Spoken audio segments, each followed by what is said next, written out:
Friday, or the day of congregation, continues the N.J. Dawood translation of Al-Quran. And this is one of those 5 chapters that is great to say on a Friday. By Friday, it means sunset on Thursday to sunset on Friday, which could be the beginning of Eid al-Fitr in the year that I'm recording this. Surah 18, 32, 50, and 76 are also chapters. And it's interesting that there are 5 ones specifically recommended.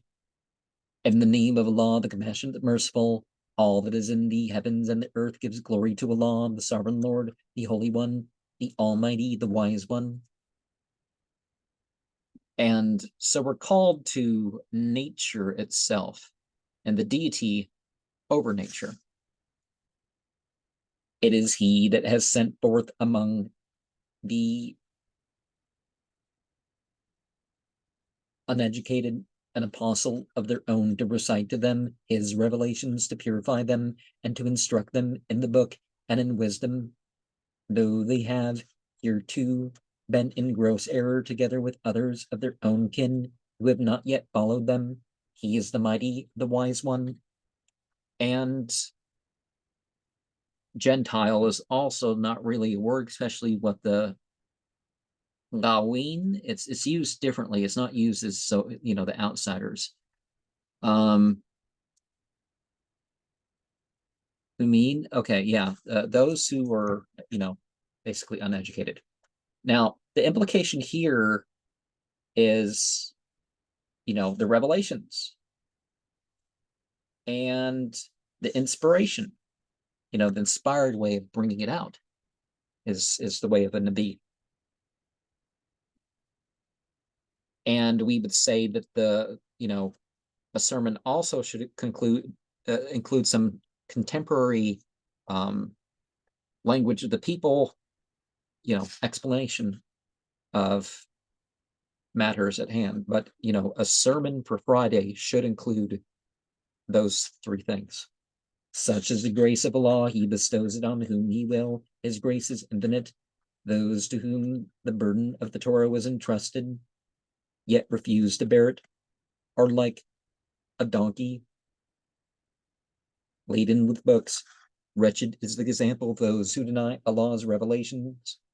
Allah does not guide the wrongdoers.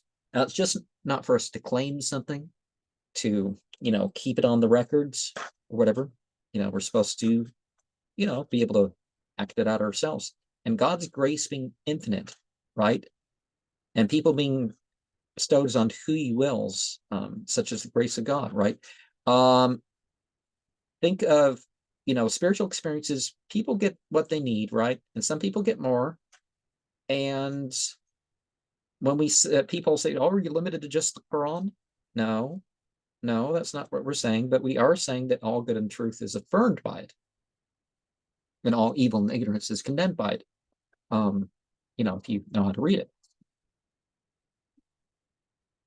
Say, so it is broader than one book, and it's broader than one period of revelation and all that other stuff.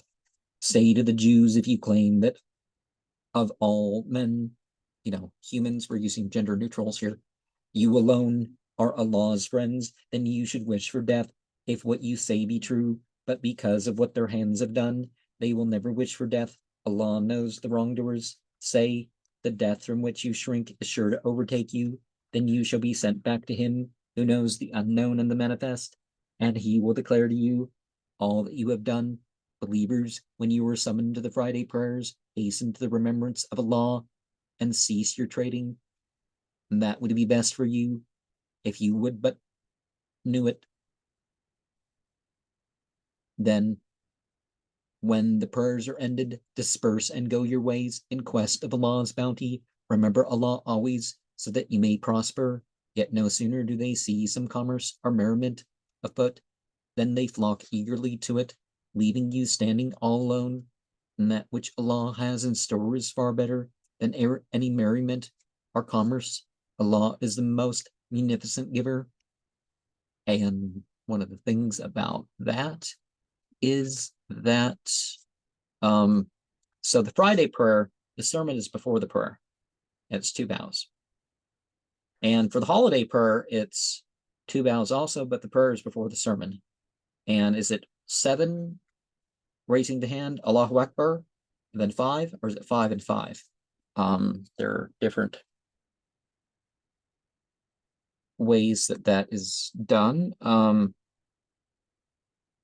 I don't know where the 5 and 5 comes from, but I do know where the 7 and 5 comes from in different sources.